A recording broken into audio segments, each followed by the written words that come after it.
Hey, what is up, YouTube? This is Platinum Point, and I'm here to bring you guys a discussion video. Today, we're going to be discussing about card advantage in Weiss Schwarz.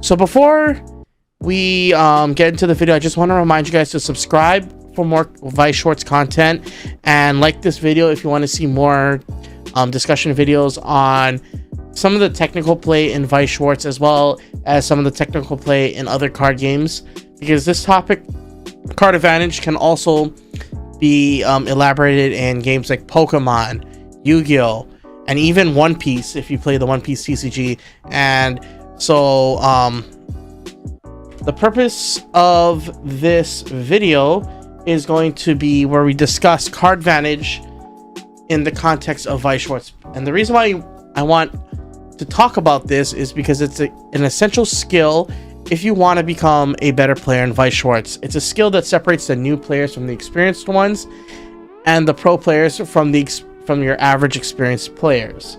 It is important to understand this skill if you really want to just become a better player overall.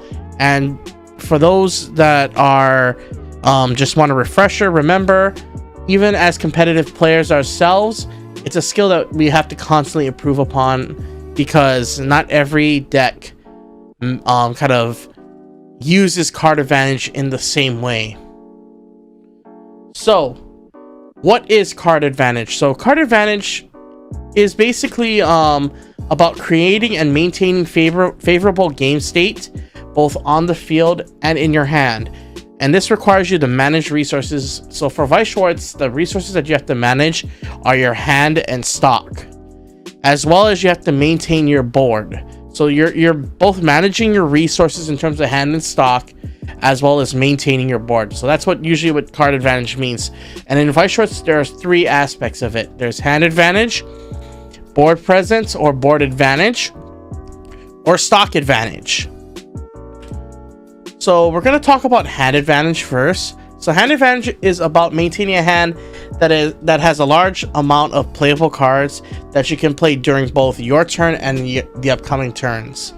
When you're playing Weiss, it's important that you not only have a decent hand size, but the quality of it is good. You must make sure that everything that you have is impactful for the turn, for this turn and the following turn. So making sure that you're not only that you have a sizable hand count, and if you remember in Weiss Schwarz, the max hand size is about 7 cards. So you want to make sure those 5 to 7, and ideally in most cases you're going to get to 5 to 6 in most cases, because you're going to at least at the minimum play 1 card. So most of your hand has to have like impactful high quality cards that will help you throughout the game, and you usually maintain that hand advantage through 3 ways. One is your continuous clock and drawing, or the clock phase. Another way we maintain hand advantage is the use of brainstormers. Ideally, you want to use brainstormers that allow you to either search cards from your deck or salvage cards from your waiting room, as they give you the most selectivity. There are other brainstormers such as draw brainstorms, and in the top check 3 brainstorm is another one. So you want to make sure that you have a variety. That's one way of maintaining card advantage, is making sure that you use brainstormers to help you thin through your deck and build your hand up. Another one is what I would call early game plussing combos. So the reason why we call it early game plussing combos is because some combos are level 2 combos and some are level 1 combos. Usually when we think of early game plussing combos, though, we usually think of the level 1. But if you remember or if you're familiar with the recent Sword Art Online set, they did have an access to a level 2 climax combo that you could play at early game at level 1. So that's why I like to categorize it as early game plussing combos. So you want early game plussing combos that allow you to add cards from your hand, either from the deck or waiting room, or allow you to play cards from the waiting room or deck for free. Those are what I would usually classify as plussing combos. Anything that either gives you an additional card in hand or an additional card on board.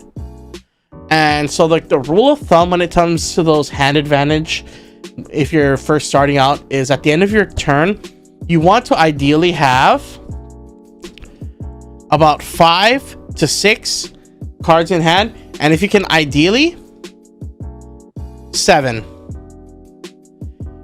is like the ideal, but in most cases the rule of thumb is 5 to 6 cards in hand. If you get any more or less, you are telegraphing your opponent that you're behind in hand advantage and that your card quality is possibly low. So there's a reason why you have like large hand sizes. It's to help you it's to give you options, and also to communicate to your opponent that you have options. And here are some examples of plussing cards. We are looking at the Kai from Guilty Gear Strive, which has the ability to either top 4 check, add 1 Guilty Gear card from among them and send the rest to the waiting room, or salvage a level 2 or higher Guilty Gear monster from your waiting room. So that's an example of a plussing climax combo or plussing combo. Another one is the Ramethal Brainstorm, which is a search brainstorm. So those are your example of hand advantage cards that could potentially give you hand advantage. So now we're going to talk about field or board advantage. So board advantage is all about maintaining that stable board during both your turn and your opponent's turn. So in Weiss Schwarz, in order to basically, it's essentially a battle of attrition where your goal is to deal damage by playing as many characters as you can and essentially turning cards sideways and dealing as much damage as possible. And by attacking at the same time, you're also generating stock.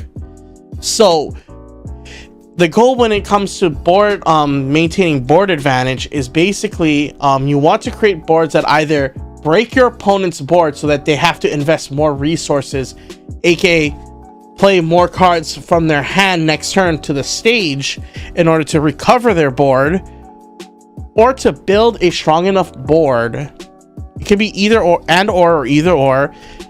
Build a strong enough board that can survive during your opponent's turn. The reason why you want this is because the more cards that stay on the field means the less cards you have to invest from your hand onto the stage, which allows you to then turn your hand from constantly finding playables for the next turn to basically becoming your roadmap for the rest of the game. It allows you to focus more on mapping out what's your game plan and how you're going to close the game out. So by having boards that either can endure it, or essentially if you can't make those big boards, you just want to be able to have boards that allow you to replace themselves. That's why, again, when we go back to that hand advantage, having those plussing combos, because they can, if they're weak, they can at least replace themselves. So you want to make sure that you balance both the hand and board. That's why it's key that you understand board advantage. And some of the ways that we maintain board advantage is either through encore effects, which is the pay 3 encore mechanic, which all cards have, or special effect encores, like the cards that you see on the slide, like the Great Interest Kurumi and the Great Seductive Invitation Kurumi, which have both the encore effect, which is discard a character from your hand and send that card into the waiting room to replay it back as rested. So this allows you to essentially, so like encore is on one mechanic of maintaining board advantage, and they're usually in the like characters with a cost of 1 or more, and typically you only see those being played in standby decks. So like board advantage in most cases is being able to have resources to replace it, or having a board that endures the turns, because standby usually is the one that, when we talk about like standby decks, we're talking about board based decks, and that's the key. Like in Weiss Schwarz, not all decks are going to excel in all 3 aspects of card advantage. Sometimes they're going to be excelling in 2 to 3, or even 1 out of 3, or all 3. And your goal is to understand where the strengths lie in each deck and build accordingly to it. So like again, with board advantage, you're talking about how many cards still stay on the board and how much do you have to actually invest from playing from hand. If you have to play as little from hand as possible, that's usually a good indicator that you're maintaining board advantage. If you have to play maybe only 1 or 2 cards from hand every turn, 1 or 2 characters from hand every turn, that means you're maintaining really good board advantage. Okay, now we're going to talk about the third one, which is a little bit complicated, stock advantage. So stock advantage in Weiss Schwarz has basically multiple benefits. So in Weiss Schwarz, in order to essentially activate any effects or play certain cards with a cost, you're paying cards from your stock. You're sending those cards from your stock to a waiting room in order to activate certain effects or play certain cards from your hand. And stock are basically our mana for Weiss Schwarz. So your goal, what stock advantage is basically the third key that kind of ties in all the other aspects of card advantage, because in reality, most of the time you're focusing on hand and stock advantage, because those are your two most those are the two resources that constantly fluctuate throughout the game, and you want to make sure that you're maintaining a consistent hand size and a consistent stock generation. So for example, when we talk about stock advantage, that means you have a good amount of stock, or you have more stock than your opponent. So when you have more stock, that means you're able to play bigger bodies, you're able to activate more effects, and you're able to close the game quicker. So another benefit of having a lot of stock that a lot of people, like a lot of experienced Weiss players know, is that the more stock you have means the less number of cards are in your deck when you go refreshing, which means it makes your deck more compressed, and it increases the likelihood of you canceling damage during your opponent's turn. So building stock and maintaining stock advantage serves multiple functions. 1, being able to activate effects. 2, being able to play certain cards from your hand. And 3, compressing your deck so you can mitigate the amount of damage you take the following turns. And as a player, you need to be aware of that as you are playing. Not only the amount of stock that you have available, but also the amount of stock that you may need for your end game. Because a lot of end game finishers do require additional stock costs on top of the stock that you need to play it from hand. For example, these are the two most costly finishers that have been kind of well known in the history of Weiss Schwarz. And they have the exact same cost, which is a pay 2, discard 1, and that is this a step towards the future Gura and the last shot Sinon. So if you want to full board these cards, you essentially have to, if you're trying to play it from hand, essentially you're gonna have, if you're trying to tri-field, 12 stock. So your goal when you're playing throughout the game is you have to be cognizant and you have to be aware of the fact that as you're playing, you have to figure out how many stock are you able to feasibly get when you reach level 3. And your goal normally is to aim from, in my rule of thumb, is usually the sweet spot of 9 to 12 stock. 9 to 12 stock is generally the safe zone for you. 9 to 12 stock, and the best way to remember that you are generating stock is my favorite rule of thumb that my friend told me, and I'm going to share with you. During the early game, you should ideally only need to spend 1 stock per turn. So like if you have 3 characters on the board, you're able to make back that 1 stock that you paid out by your first attack. And then after your second or third, you're plussing 2 stock. You always want to ideally plus 2 stock every turn. That way, you're able to maintain stock advantage and maintain a healthy number of stock, whether you have to early play to heal down, brainstorm some more, or play other effects. That's why you want to maintain that 2 stock profit in order to help you essentially later down the road having to commit more stock in order to recover. So as a player, you have to take into account all these things. And that's some of the things that I had to learn the hard way when I was playing this game, is that if you don't maintain a healthy stock advantage, you're gonna struggle.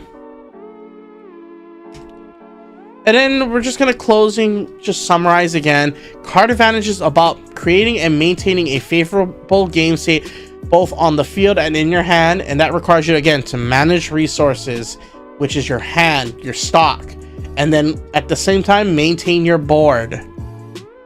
So you have to maintain all these aspects, because card advantage isn't just about how many cards are in your hand. It's also how much stock do you have, how well is your board state. So maintaining all these aspects of card advantage is key. And remember, not every deck excels in all three of these aspects. Some might do it well at 2 of them. Some might require you to work hard, like to skillfully play in order to maximize all 3 aspects.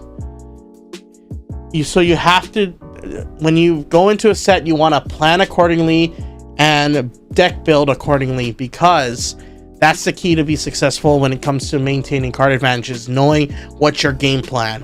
And we're going to talk more about that in the future, about like some tips for deck building.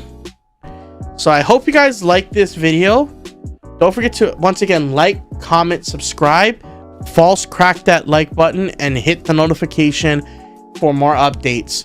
This is Platinum Point. Don't forget to stay on point, and peace out, YouTube.